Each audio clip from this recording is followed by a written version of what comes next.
Okay mga kamads, mga kaibigan, magre-react tayo ngayon dito kay Patrick and titignan natin yung mga posibleng mga maling ginawa ni Meiko para naman fair tayo. And kasi ngayon mamaya papakita ko na lang sa inyo.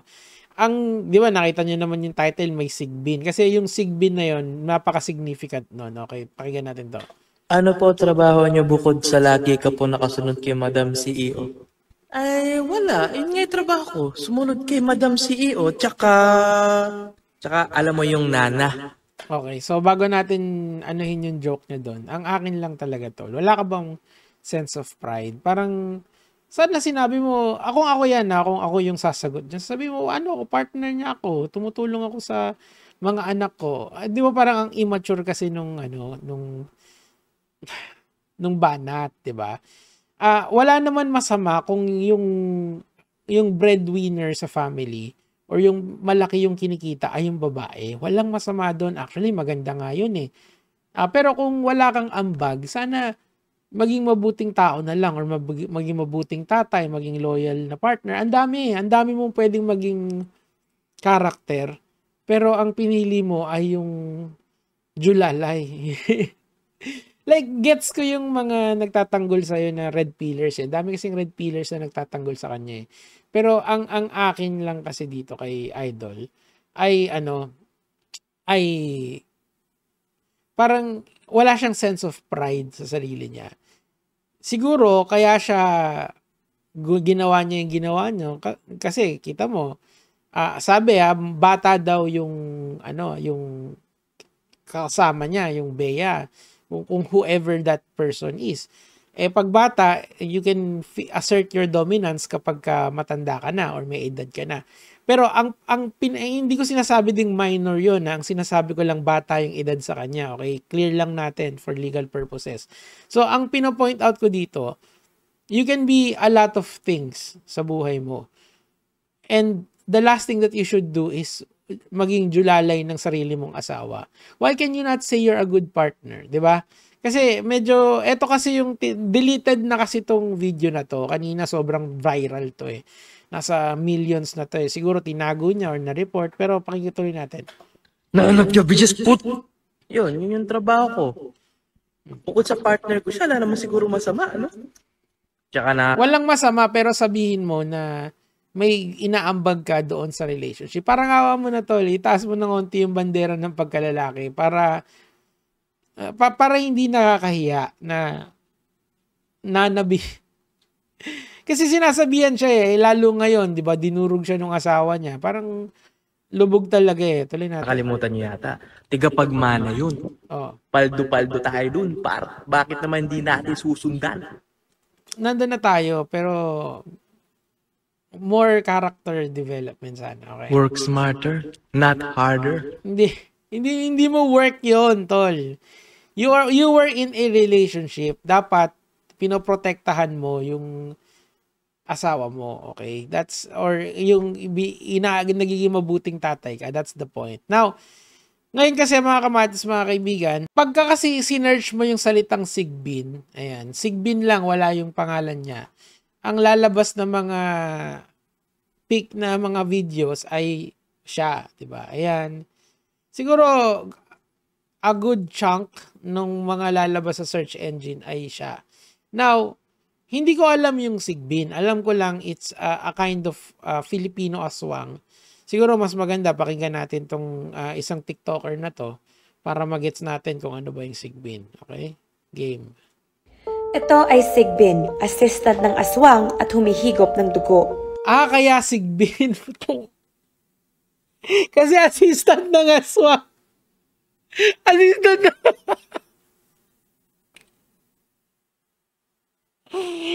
Thank you so much, Tiris Dianco. Nagets ko na yung joke. Kaya pala siya Sigbin. Kasi nga, assistant siya ng aswang. Nagpapakajulalay ka.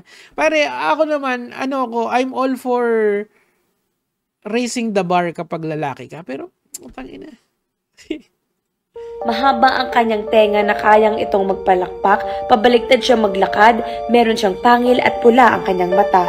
Okay, so panoorin nyo na lang si Tiris Dianco, isa sa mga, nung araw sa IG lang siya ngayon, she's everywhere. So, So, isa sa mga nagva-viral niyang video ay ito. Etong video na to. Ito kasi, kung check niyo yung dates, ito yung unang away nila na malala. January 24, di ba? Tapos, dito naghihinala si Meiko sa kanya. Now, let's watch, mga kamatis, mga kaibigan, the video itself. Okay? Let's Ay, go. buhay nga naman. Ang daming pagsubok. Ang dami mong pagdadaanan. Okay? Ang dami mong mararanasan. Ang dami mong poproblemahin. Ang hirap sarilihin, kimkimin lahat ng iniisip mo. Ilabas mo lang. Isigaw mo. Iiyak mo. Lalo pag wala kang kakayahan makaalis sa ganong sitwasyon. Wala kang magagawa kundi tiisin. Sarilihin, sumunod at Parang hindi naman umiiyak eh. Hindi nga mga lods, para sa akin parang bad acting siya eh. I don't know, baka kasi... tanggapin lahat ng ito. Sabi nga nila, it is not a crime to feel weak and fragile. It is okay to shed tears and cry. Alam nyo, idol, ito lang kung gusto nyo, advice lang din sa mga, sa mga tao na may ganitong pinagdadaanan na sitwasyon. If may problema kayo sa relationship nyo, the last thing that you should do is to go to social media. Seryoso yun. Like, gets ko kasi yung ginagawa ni Meiko, na maghahayag siya ng konting for the sake of validation. But yung ganito kasi hindi siya nakakatulong talaga, men. Kita mo, babalikan ka pa, 'di ba? I mean, if the problem is public, halimbawa ako versus mga ibang mga YouTubers. Gets mo may public problem talaga Pero ito kasi it's a private matter. Na ngayon kita mo siya diyan, nag-iiyak, 'di ba? Tuloy natin. Malakas ka naman, pero hindi sa lahat ng panahon malakas ka. Kailangan mo rin talaga mahalin ang sarili mo. Tumayo sa sarili mong mga paa.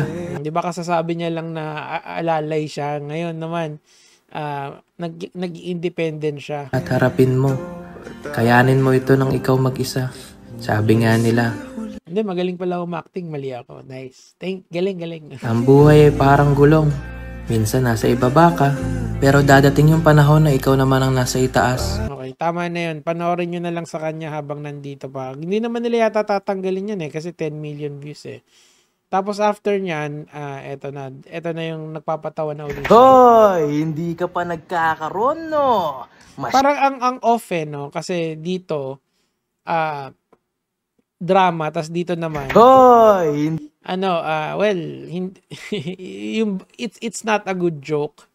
Kung titignan mo yung context na nangyayari sa relationship nila, right? So, good luck sa kanya. Pero tingnan naman natin yung kabuuan nung kay Mike. So, kapag po nag-search kayo ngayon sa Facebook, YouTube, or TikTok, pag tinype nyo yung salitang Meiko Montefalco or Meiko issue, ayan yung mga lalabas. Okay? Of course, yung mga reaction ng iba't ibang tao. Pero yung sa tingin kong isang malupit dito ay yung mga post ni Meiko mismo. Kasi hindi siya talaga tumitigil hanggang ngayon Now, bilangin natin kasi from the get-go, ito yan nagsimula 1, 2, 3, 4, 5, 6, 7, 8, 9, 10, 11, 12, 13, 14, 15, 16, 17, 18, 19. 19 yan, hindi pa kasama dyan yung mga live stream niya. So, bakit ko pino-point out to mga kamads, mga kaibigan? As I've mentioned, ang tema kasi nitong programa natin ngayon is yung kung saan ka dapat nagre-raise ng grievances. It's very easy to post nowadays, 'di ba? Yung publishing aspect ngayon kahit bata marunong na 'di ba? But sa batas kasi natin merong kaakibat na responsibilidad ang pagpo-post. Halimbawa, may sinabi ako na hindi nagustuhan ng isang tao, I can be sued for that. Pwedeng libel, pwedeng unjust vexation, pwedeng kung ano man yung assessment ng abogado nung kabila. But, ang pino-point out ko dito kasi, si Patrick, hindi naman withstanding pa rin yung mga rights ni Patrick kahit na may ginawa siyang kalokohan, allegedly. Having said that, it seems to me na gumagamit na lang si Meiko ng social media para una mag-vent out. I think that is the main point of this para mag-vent out siya. Pero kasi hindi pa natin naririnig yung kabilang side. So far, ang narinig natin na side ni Patrick dito ay yung nakakatawang side ni Patrick. Yung mga patawa and then yung umiiyak siya without any context tapos biglang nagpatawa na naman. So, hindi natin alam kung saan siya nandun. Ngayon, ang intindi ko, walang salapi si Patrick. Although pwede naman siyang mag-avail ng mga libreng legal remedies, pero his rights is always withstanding, mga kamatis, mga kaibigan. Meaning to say, maintindihan ko kung nag-post ng isang beses si Maiko and tumigil na siya. Pero tuloy-tuloy pa rin siya Naka-20 na siya dito pa lang sa post niya. Hindi pa kasama yung mga live stream niyan. Actually, mas marami pang live stream yan. Tapos yung mga collab niya doon sa mga kaibigan niya. Gets nyo? People will always gravitate towards her because she is famous. Gets nyo? Famous siya and meaning to say, maraming madaling makarelate sa kanya. Ako at one point, of course, I relate. Of course, nag-empathize ako. Pero where do you draw the line dito? Kasi may karapatan din yung isa Kung may problema ka, i-demanda mo. Tapos, meron pang pinost yan. Ito yung talagang hindi ko para sa akin talaga super foul na. So, marami kasing lumalabas ng mga screenshot na ganito. Tapos hindi lang 'yun, meron pa siyang mga binibili sa mga tao. Pag nailabas niyo tong video na to, bibigyan ko kayo ng 6 digits, mga ganyan ba? Now, I am not sure mga kamatis, mga kaibigan, kung sa kanya talaga tong account na to. Maiko Montefalco, ayan, sakit na yan, Repa. So, alam mo 'yun, I think ewan ko, hindi ko alam kasi 42,000 followers lang kasi yung sa kanya kasi na isa mas marami. Eto, yan So, ako, in my opinion, mga kamatis, mga kaibigan, parang nilalagay niya na kasi yung kamay niya yung batas sa kamay niya. And I've always said over and over again, it's okay to criticize as long as the criticism warrants na publicly posted yung isang bagay. This was initially a private matter na dapat inaayos nila. Pero look what's happening. Naglalabasan ng screenshot, may mga sinasabing bold, sinisira niya yung reputation ng asawa niya or what's left of it, di ba? So, ang akin lang kasi sana tong si Maiko is magkaroon siya ng peace of mind. Huminga muna siya. Get advice not from people na will egg you on. Na okay, labas mo yan. Hindi, labas mo to, labas mo yan, labas mo to, labas mo yan. Hindi ganun dapat, mga kamatis, mga kaibigan. Dapat hindi natin linalagay yung kamay sa batas sa kamay natin. Pwede na kasi madali lang naman yung ginagawa niya Meron siyang malaking fan base, yung fan base niya ay kumakampi sa kanya. Automatic 'yon. Yun yung tinatawag na echo chamber. Lumabas ka sa echo chamber mo, kumuha kayo ng third party arbiter which is actually the government kasi meron ka namang protection na ganun. And then so the husband, kung may ginawa talaga, eto namang si lalaki, nasisira na yung reputasyon mo't lahat, hindi ka pa lumalaban pabalik. Ano ba naman yan, idol? Diba? Gets nyo? It's a very fucked up situation Yes, nag-cheat yung lalaki. Let's assume na totoo yun. Let's assume na facts yun. O ano susunod natin? Magsisiraan tayo sa social media? Mali. Walang nasosolve yun. Ang nangyayari lang, yung buhay natin ay nagiging katatawanan ng iba, nagiging entertainment siya ng iba.